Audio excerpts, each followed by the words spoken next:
যেতে নাহি দিব হয়, তবু যেতে দিতে হয়, তবু চলে যায়।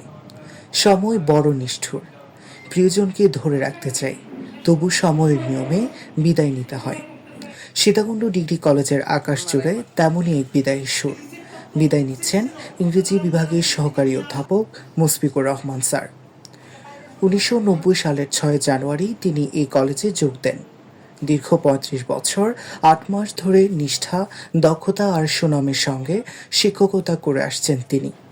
শিক্ষকতা তার কাছে ছিল কেবল পেশা নয়, ছিল এক অনন্য দায়িত্ববোধ ও ভালোবাসার বন্ধন। I joined this college 35 years ago, and today is the last day of my job. So during this long journey, I made mistake. So I would like to say that you all will forget all those things and forgive me.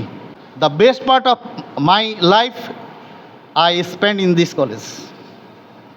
So many memories, but time is so limited. Otherwise I could have tell all these stories.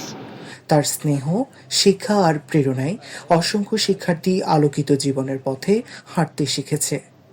আজ তাদের অনেকে প্রতিষ্ঠিত হয়েছেন সরকারি ও বেসরকারি সংস্থায়, সামাজিক কর্মকাণ্ডে, ব্যবসায়িক ও রাজনৈতিক অঙ্গনে।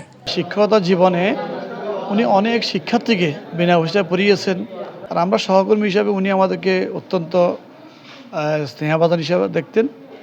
সহকর্মীদের কাছে তিনি ছিলেন একজন দায়িত্বশীল, আন্তরিক ও সহজ সরল মানুষ। তিনি একজন বেশ সুপরিচিত এবং দক্ষ ইংরেজি শিক্ষক ছিলেন।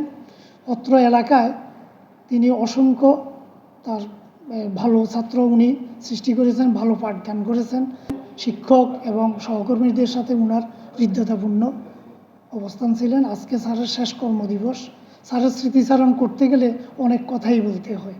স্যার এই কলেজকে দিয়েছেন, কিন্তু নিয়েছেন কম। শিক্ষার্থীদের কাছে তিনি ছিলেন পথপ্রদর্শক, জ্ঞানের আলোকবর্তিকা। আজকের এই বিদায় ক্ষণে তাই সবার চোখে ভেসে উঠছে স্মৃতির জলছবি। বিদায়ের মুহূর্তে সবার একটাই কামনা, আমাদের প্রিয় রহমান স্যার সুস্থ থাকুক, ভালো থাকুক, শান্তিময় হোক তার অবসর পরবর্তী প্রতিটি দিন। Desk report, radio Sagargiri, Sitakunda, Chittagong.